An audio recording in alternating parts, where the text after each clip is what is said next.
You ask Tiger to solve. This deals with linear equations with one unknown. The final result is y equals -4.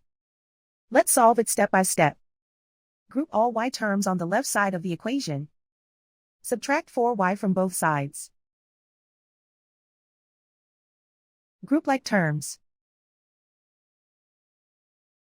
Simplify the arithmetic. Group like terms.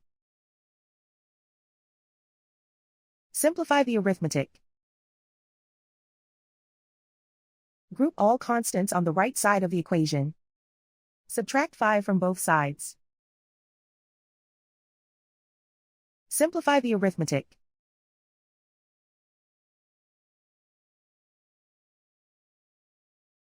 Isolate the y. Divide both sides by -2. Cancel out the negatives.